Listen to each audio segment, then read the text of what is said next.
대표의 병역 관련 의혹이 연일 보도되고 있습니다.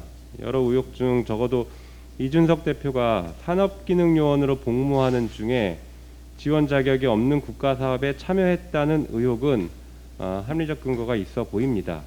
2010년 당시 지식경제부는 소프트웨어 분야 인재 육성을 위해서 소프트웨어 마에스트로 과정 연수생을 선발했습니다.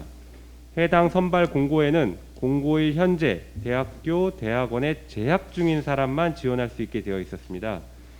2007년에 이미 대학교를 졸업하고 산업기능요원으로 대체 복무 중에 있었던 이준석 대표가 여기에 지원한 이유가 무엇입니까? 해당 과정은 단계별로 100만 원에서 200만 원까지의 장학금을 지급하는 과정이었는데, 만약에 지원 자격도 안 되는 사람이 허위로 지원해 장학금까지 받았다라고 하면 업무방해를 넘어 사기죄까지 성립할 수 있을 것입니다. 언론에서 제기한 의혹이 사실이라면 이준석 대표로 인해 해당 과정에 지원했던 어떤 청년은 기회가 박탈된 것입니다. 이준석 대표가 직접 진실을 밝히기를 기다리겠습니다.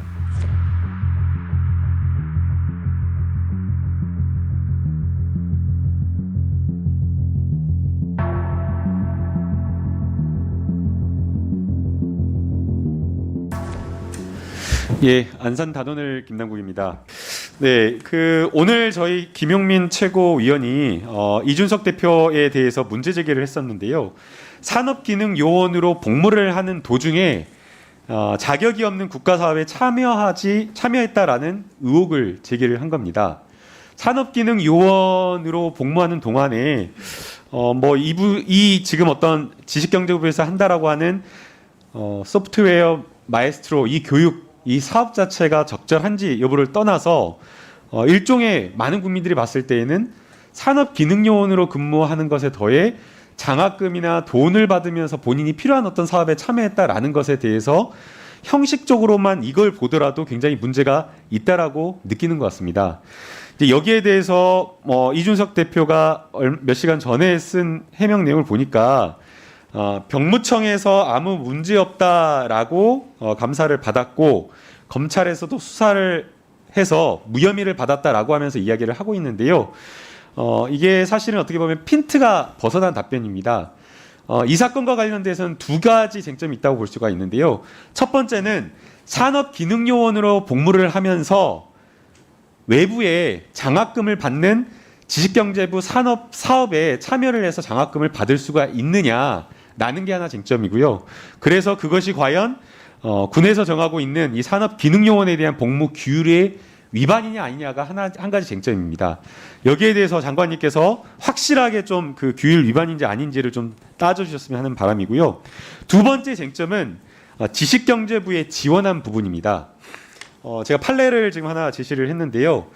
저희가 여러 가지 그 국가 사업에 보조금을 받는 그런 사업들에 있어서 신청 자격 요건이라든가 아니면은 여러 가지 그 요구하고 있는 요건에 해당될 수 있는 서류를 부정한 방법으로 속이는 방법으로 아니면은 부작위에 의해서 제대로 알리지 않는 방법을 통해 가지고 보조금을 받았다라고 한다면 사기가 될 수 있다라는 겁니다.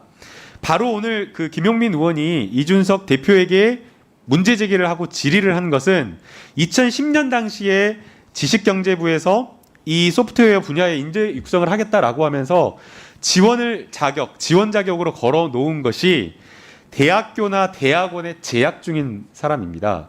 그런데 2010년에 이준석 대표가 지원을 했을 당시에는 이미 졸업을 했었기 때문에 이 부분과 관련되어서 자격이 되지 않는데 지원을 했다라는 겁니다.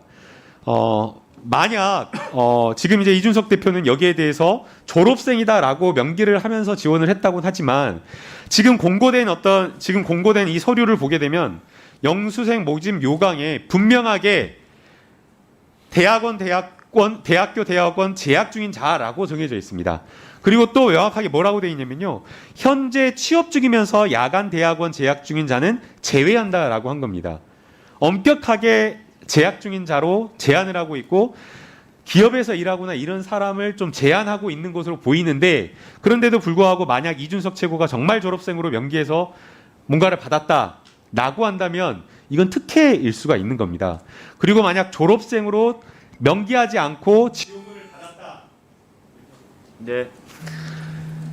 만약 졸업생을 명기하지 않고 정부기관을 속여서 정부기관의 보조금을 지급하는 이 사업 담당자를 속여서 여기에 해당되는 지원을 받았다라고 한다면 업무방해나 사기가 될 수 있다라고 문제를 제기한 겁니다.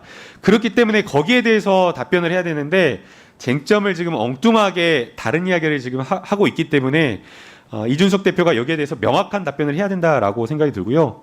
공교롭게도 오늘 그 어느 한 신문의 시론에 이준석 대표와 같이 방송을 많이 했다라고 하는 사람이 이렇게 이준석 대표를 평가했습니다. 제가 그대로 읽어드리겠습니다.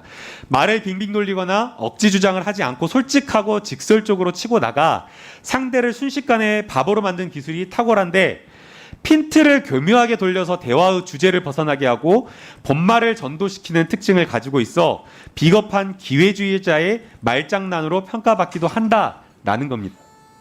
저는 이준석 대표가 야당의 대표, 공당의 대표라고 한다면 본인이 받고 있는 여러 가지 의혹에 대해서 제대로 명확하게 해명을 하고 쟁점과 관련된 부분을 피해가지 말고 확실한 답변을 내놓아야 된다고 생각이 됩니다. 이 문제는 MZ세대, 정말 2030 세대들이 중요하게 생각하는 공정의 가치와 굉장히 중요하게 맞닿는 문제라고 생각이 됩니다. 확실한 어떤 해명과 답변을 기대합니다. 네. 예. 다음은